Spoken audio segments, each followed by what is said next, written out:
Hello, Meade Barnes here. I'm studying EDC 1200. This is my assignment 2 discussing Indigenous students learning mathematics and the inequities of. Well, basically, despite years of education reform, Australia's Indigenous students continue to face inequalities compared to those who are not Indigenous.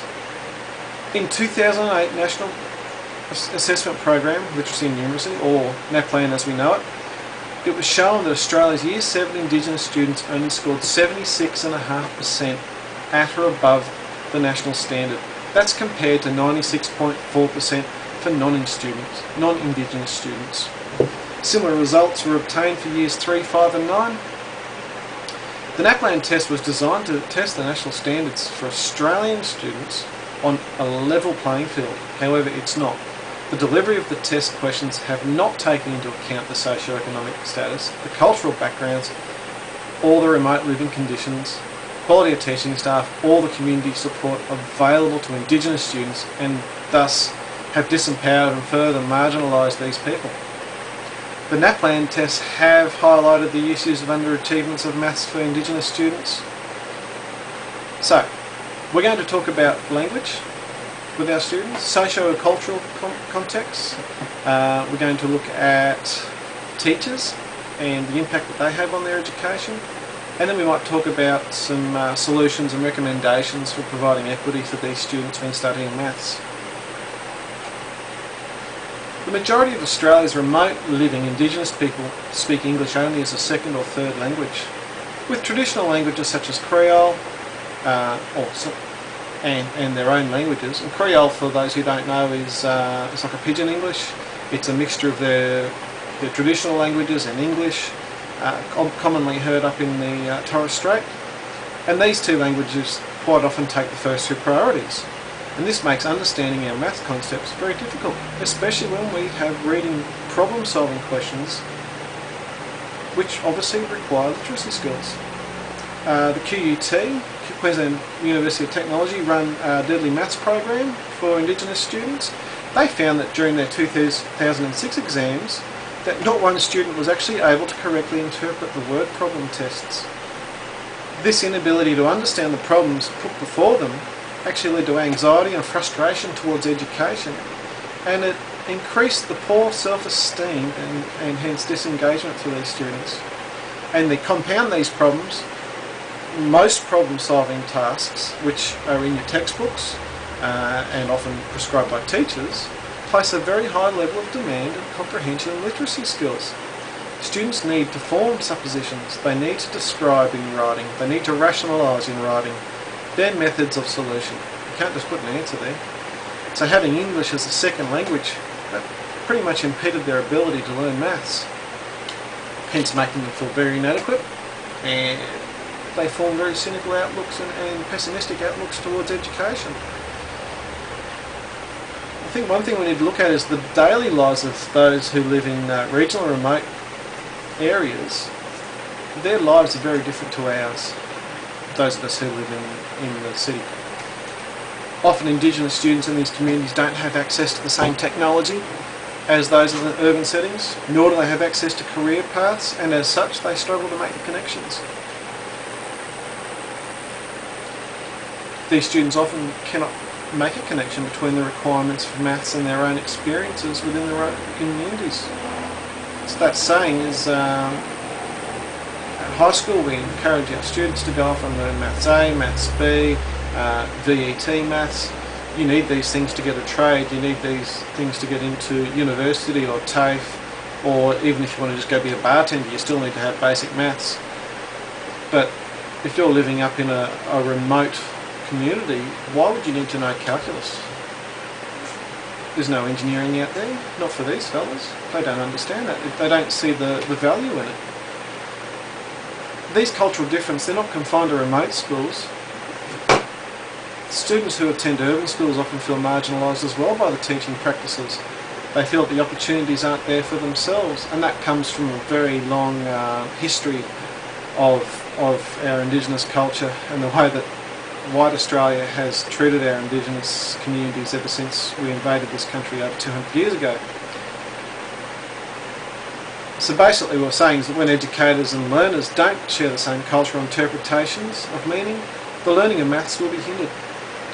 Another example might be that during the 2008 NAPLAN test, much of the Year 9 numeracy questions were based around a magazine.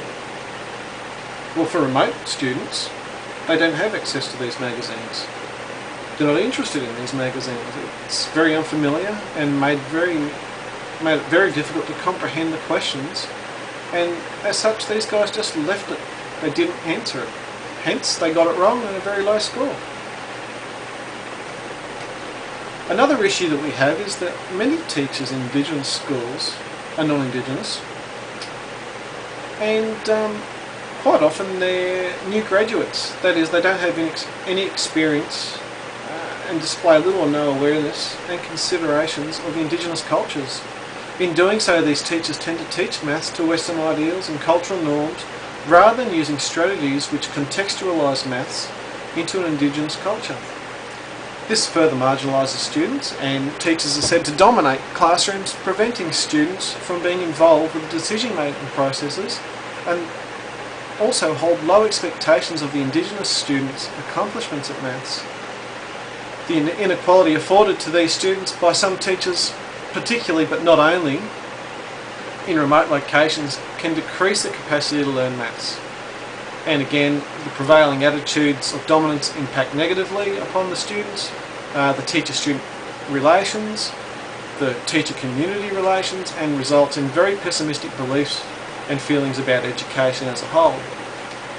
So the implication of these findings are many, especially for us as educators. If they're to be remedied, the Indigenous people and educators must together negotiate about what, how and why maths education for Indigenous students. Maths programs which emphasise Indigenous students' life experience need to be integrated into the maths curriculum so as to bring relevance to their education. So teaching maths in an Indigenous context must be seen as a language activity and supply content and context that will facilitate mathematical learning in a culturally significant way. This highlights the need for units of work which are suitable to be able to make meaning into which the language of maths can be mapped. So in the early years, bilingual Indigenous students should be encouraged to talk to themselves into understanding new concepts in a language which they use in their first language, not ours. Teachers should be empowering these students with the confidence and ability to continue their maths learning as the concepts of maths become more complex. So basically we need to, if we're going to go work in these remote areas, maybe we should be the ones learning their language instead of them learning ours. And we should teach in a language which they understand. Now, many of these Indigenous students struggle with both language contexts of traditional textbooks, and teachers should put more emphasis on authentic tasks via mathematical modelling. Modelling is a perfect way. It offers exceptional prospects for interdisciplinary experiences, integrated units that entail students to not only comprehend the issues but personally customise the task in a way that is relevant for these students. So rather than employing teaching methods that center on how to make the student fit the system, let's make the system fit the student. One example I've seen was brought into the Northern Territory school. It was related to the Australia cyclones. In this case, the maths was actually concealed within the unit. It wasn't a mathematical unit. It was more of a science, and then with a bit of literacy and mathematics hidden in between.